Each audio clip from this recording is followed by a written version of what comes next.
akan datang. Nikmat yang banyak datang karena kita pintar mensyukuri yang kecil. Jadi itu dicatat ya, diingat-ingat, saya tidak mengulang lagi. Ilmu itu mahal. Enggak bercanda. Tapi itu biar kalian nyatet aja gitu, biar gak cuma cengengesan aja lihat kita gitu, dikira pelawak apa kita, ya kan? Pokoknya hari ini kita harus bisa mengambil hikmah atas apa yang kita kaji, utamanya kesabaran. Dan saya harap habis kajian ini yang belum bisa sabar, saya harap bisa untuk bersabar. Yang belum bisa istiqomah, saya harap bisa untuk istiqomah beribadah. Yang masih jarang bersolawat, saya harap mudah-mudahan oleh Allah diberikan cinta kepada Nabi Muhammad untuk selalu bersolawat. Insya Allah kalau kita sabar nanti Allah akan ridho sama kita, ya. Dan kalau Allah sudah ridho sama kita, apa yang kita mau di dunia ini, Insya Allah Allah akan kasih. Ya jangankan bulan dan bintang gitu. Pokoknya semuanya Allah akan kasih sama kita. Tapi teman-teman semuanya dengan catatan sabar atas fakir. Yang paling saya utamakan adalah fakirnya ilmu. Kita harus mencari ilmu yang banyak. Jangan pasrah ya, jangan ya udah deh ilmu. Jangan, kita harus belajar ya. Ngaji sampai mati. Ngaji sampai mati, nyentri sampai rabi gitu. Iya. Tapi statusnya tetap santri sampai mati, cuma nyantrinya sampai rabi. Iya teman-teman. Oke ya, paham sampai di sini. Oke, mungkin kita akan bacakan pertanyaan. Enggak ada tambahan dari Mas Azmi? Sampun. Kita baca sekalian. Enggak ada tambahan dari Mas Azmi? Enggak ada. Oke. Kita lanjut ke pertanyaannya. Bismillahirrahmanirrahim. Ada yang bertanya dari Dila Puspita. Assalamualaikum. Kak, gimana sikap kita jika kita sudah berdoa dengan bersungguh-sungguh kepada Allah tetapi belum dikabulkan? Doa itu tidak ada yang tidak dikabulkan. Hanya saja terkadang hijabnya yang terlalu tebal, entah itu dosa kita atau wasilahnya yang kurang. Karena kita itu banyak dosa. Makanya dianjurkan oleh para ulama ketika kita mau berdoa, hendaknya di awal doa kita menggunakan sholawat, mengucapkan sholawat kepada Nabi Muhammad, dan akhir doa kita juga mengucapkan sholawat kepada Nabi Muhammad. Sebagai apa? Sebagai roket doa tersebut menuju Allah Subhanahu wa Ta'ala. Jadi kayak roket menuju tak terbatas dan melampauinya. Buzz Lightyear. Toy Story, ya kan? Iya.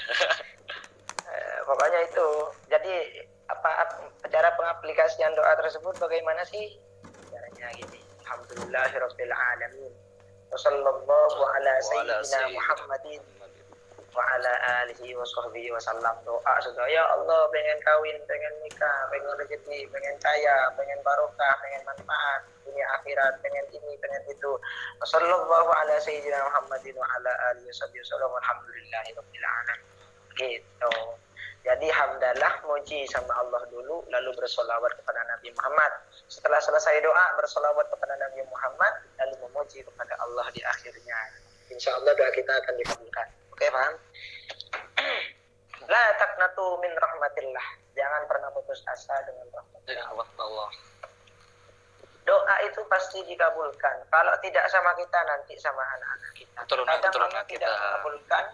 Terkadang Allah tidak mengabulkan doa-doa kita. Karena apa? Karena mungkin kita tidak pantas untuk mendapatkan itu. Allah tahu yang lebih baik untuk hamba-hambanya. Jangan seudon dulu. Apalagi kita tetap optimis dan selalu berdoa, ya. Atau mungkin Allah masih rindu sama kita. Ayo doa lebih kencang lagi. Aku bakal ngabulkan keinginanmu, ya. Aku bakal ngabulkan permintaanmu. Tapi ayo doa lagi. Aku masih rindu sama kamu. Gitu. Ya kan, husnudon sama Allah dan harus sabar, ya. Oke, Mas Asmi, mohon dibacakan pertanyaan selanjutnya. Bentar. Ini cepet banget tapi saya, ya Rob.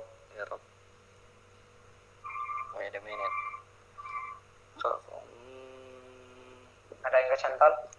Mau nanya kenapa sebenarnya sulit pada lepas. Mau nanya, ini dari Rahmayani. Kenapa sabar sangat sulit? Padahal kita sudah niat bersabar, tapi tetap saja suka ada rasa sulit itu. Karena kita belum terbiasa. Disitulah. Iya kan? Coba kita terbiasa untuk menahan amarah dan bersabar ketika ada masalah. Insya Allah nanti akan biasa-biasa aja ketika ada musibah. Ya kan? Udah biasa. Kayak saya dulu itu dicaci sama netizen tuh emosi guys. Halnya panas, Pol. Wah, gitu.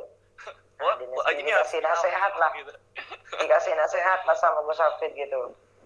Nah, apa kata beliau, orang yang benci pada kita, orang yang mencaci atau mencela kita, yang mengganggu kehidupan kita, berarti hidup kita lebih baik daripada hidup mereka. Gitu. Nah, lalu kita belajar dewasa. Itu gunanya kita punya guru.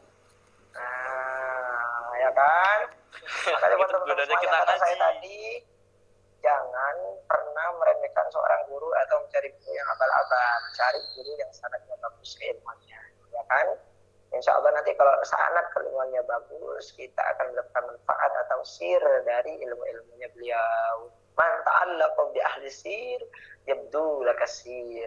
Kata Habib Abdullah Al-Haddad, barang siapa yang punya ta'alluq, hubungan dengan orang yang punya karomah, yabdu lakasir, maka dia juga pasti akan mendapatkan kekeramatan tersebut.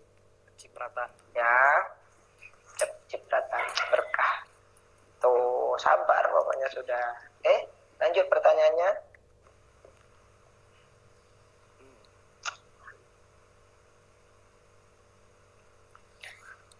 Ini kok ketemu terus nih sama Pratama Iyong. Pratama Iyong ini komentar sini. Keren. Tepuk tangan buat Pratama Iyong. Oke, dari Pratama Iyong. Oh, udah ya. Kan udah tadi ya. Yang belum ini.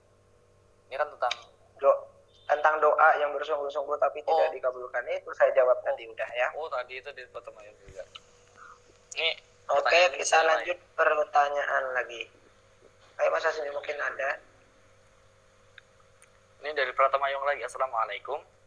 Bagaimana cara menyikapi cacian dari orang lain kepada kita yang tidak benar tentang kita? Berarti intinya kita difitnah di situ. Berarti selama kita tidak melakukannya, menang aja gitu. Atau bisa klarifikasi dengan cara yang bagus di media kalau kita memang dicaci gitu. Yang penting kita tidak melakukan aja sih, ya kan? Ngapain harus ribet? Kalau kita nggak salah, ngapain ribet? Allah saja dituduh punya anak, ya kan? Padahal lam yalid wa lam yulad. Allah itu tidak beranak dan tidak diperanakkan. Nabi Muhammad saja dituduh tukang sihir, ya kan? Sama kaum jahiliyah, apalagi saya, apalagi Anda, apalagi saya, apalagi kita manusia biasa, ya kan? Ayolah, bodo amat aja lah sama perkataan-perkataan mereka. Orang yang membenci atau memfitnah kita, Allah berarti mau mengangkat derajat kita, gitu aja. Allah cinta sama kita, makanya jangan hiraukan kebencian mereka.